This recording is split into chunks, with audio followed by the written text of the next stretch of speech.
Algunos dicen 90, otros 120. Como no hay un número exacto, se hace una estimación de que unas 100.000 personas, que son muchas, viven con Parkinson en nuestro país. Hoy es el Día Mundial de esta enfermedad, de la cual conocemos bastante poco. Por eso convocamos a una voz autorizada, al doctor Alejandro Musacchio, para charlar un poquito. Hola, Alejandro, buenas noches, ¿cómo estás? Hola, ¿cómo estás? Bueno, como siempre, tratando de concientizar, de ayudar, de conocer un poco más. Obviamente tenemos que empezar por la definición de este trastorno neurológico y después tenemos varias cosas más para hablar. ¿Cómo no? Mira, bueno, la enfermedad de Parkinson es una enfermedad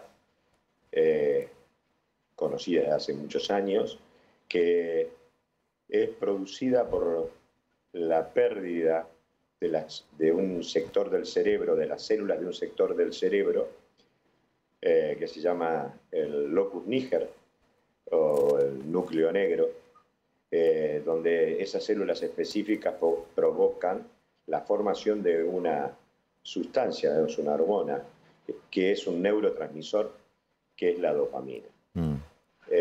No se sabe a ciencia cierta cuál es la causa. Algunos hablan de intoxicación, algunos hablan de herencia. La herencia no está comprobado totalmente, se habla de un 5% de herencia. Habitualmente se llamaba una enfermedad autoinmune, o sea, una agresión del mismo organismo a este. Y no tiene cura, no tiene cura, doctor. No tiene cura, no tiene cura.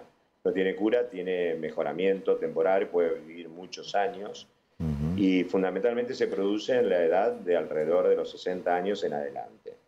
Hay gente mucho más joven que ha sufrido Parkinson. Si vos recordás el actor de Volver al Futuro. El actor de Volver al Futuro tiene Parkinson y bueno, era joven cuando empezó con Parkinson, aproximadamente 45 años. Es muy difícil. Pero no es la mayoría alrededor de los 60 años. Es muy difícil de diagnosticar. Es el encargado de los movimientos, de regular los movimientos. Entonces la enfermedad comienza habitualmente con un pequeño temblor. Con un temblor en una mano, por ejemplo, de un solo lado. A veces después se hace bilateral, después siguen las piernas y va progresando. Progresando y le provoca rigidez porque no hay un aumento del tono del músculo, o sea, le impide los movimientos normales. Tiene el temblor de reposo, o sea, cuando está en reposo el miembro empieza a temblar. Y empieza a cambiarle la fisonomía del individuo. Doctor, ¿sí? Es muy difícil de diagnosticar, o sea, es una de esas patologías en las cuales si se llega antes es mejor o no. ¿Es muy difícil de diagnosticar?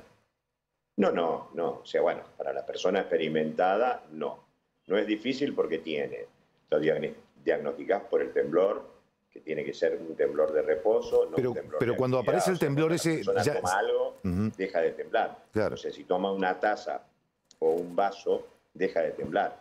Pero si está en reposo, empieza con un temblor que se llamaba liar monedas. Hace con el pulgar y el índice, es el movimiento ese, liar monedas, que era el temblor característico del Parkinson. Ahora, no, ¿sabe por qué le pregunto? Hipertonía, hiperreflexia. Uno de los síntomas, lo que le pregunto es esto, ¿tomarlo antes hace una gran diferencia o no? Porque uno de los síntomas es la falta de olfato, y venimos del COVID, digamos. Entonces, sí. No es el síntoma más importante, y no es el síntoma que va a empezar con la enfermedad. La falta de olfato puede ser por cualquier cosa, o sea, puede tener una rinitis, puede tener una sinusitis y afectarte el órgano del olfato. Pero esto es neurotransmisores a nivel de los núcleos grises de la base. O sea, el cerebro tiene conexiones en diferentes partes, sobre todo en la base del cerebro, o en el centro del cerebro, diríamos así, que se conectan entre sí. esas conexiones llevan, en lugar de electricidad, llevan un neurotransmisor. Y ese neurotransmisor se llama dopamina. Y la dopamina es la que falla porque las células neurológicas, las células nerviosas en el cerebro, en el locus níger, como dije hoy, en el núcleo negro, no se produce. Entonces, la compensación viene, el tratamiento viene dándole fundamentalmente dopamina o L-dopa, que se transforma fundamentalmente en dopamina en el organismo. Pero el individuo diríamos, se modifica todo su tonismo muscular, por lo cual le impide caminar. Hace pasos cortos, hace pasos arrastrados, no tiene el movimiento flexible de todo lo que es el caminar. Una de las cosas primeras que se ve también es la falta del movimiento del brazo, el balanceo de los brazos cuando vos caminás. Cuando vos caminás no tiene balanceo de los brazos, los brazos están rígidos. Entonces, está rígido y se habla de la fascia del individuo que deja de tener expresión. Es la fascia del jugador de póker. Entonces, no tiene expresión, no tiene risa.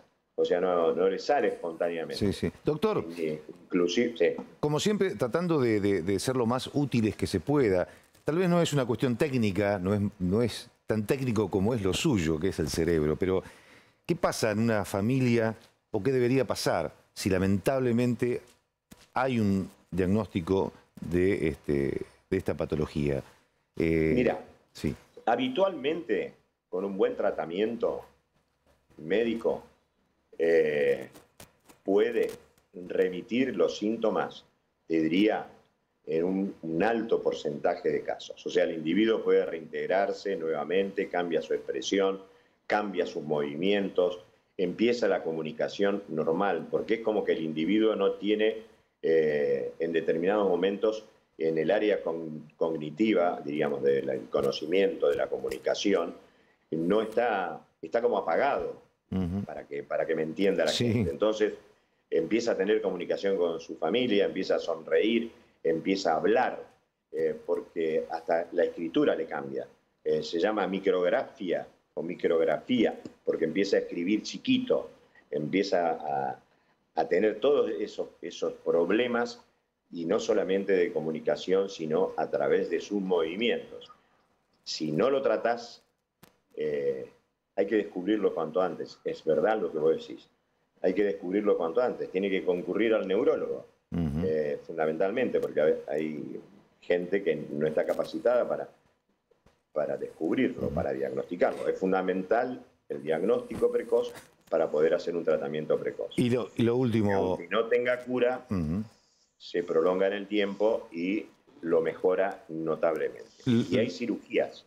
Eso le iba a preguntar, justamente para dejar un mensaje de esperanza, digamos, esta estimulación cerebral profunda que ya se hizo en unas 175.000 personas en todo el mundo. Está dando buenos resultados, ¿no? Sí, sí, muy buenos resultados. Se empezó primero con una cirugía estereotáxica, que era la coagulación del núcleo inferolateral del tálamo. Wow. Se llegaba con un electrodo y se hacía una coagulación de ese núcleo. Ese núcleo era un núcleo de comunicación y mejoraba instantáneamente. Después se vio que volvía a producirse lo mismo y que duraba poco tiempo. Después se colocaron electrodos, esto es lo que vos decís, electrodos dentro del tálamo que producen una estimulación en forma permanente, y ese electrodo ha mejorado notablemente la vida de las personas. Lo tienen que hacer, por supuesto, estos especialistas que son especialistas en Parkinson, que se dedican a la cirugía tan profunda como esta, ¿no? Porque hay que colocar un electrodo en la profundidad del cerebro. Y bueno, se mejora mucho, y se mejora mucho con la medicación. No hay que confundir con algunas enfermedades, como es, por ejemplo, una patología vascular que finalmente termina pareciéndose al Parkinson y le dicen parkinsonismo. Se llama parkinsonismo porque es similar, pero se produce en gente mayor que los 60 años y por un problema circulatorio que, bueno, lleva a esta misma, o a ser parecido a la sintomatología. Doctor, como siempre, queremos agradecerle muchísimo, muy didáctico. Nos permite conocer un poco más sobre enfermedades de las cuales muchas veces se desconoce los Hay síntomas. 5 millones de personas en el mundo, 6 millones de personas que sufren Parkinson. Mucho, es muchísimo. Doctor Alejandro Musacchio, como siempre, ha sido usted muy amable. Te Muchas mando gracias. un abrazo enorme a vos y a todos allí en el canal. Muchísimas gracias. Buenas noches. Chau, chau.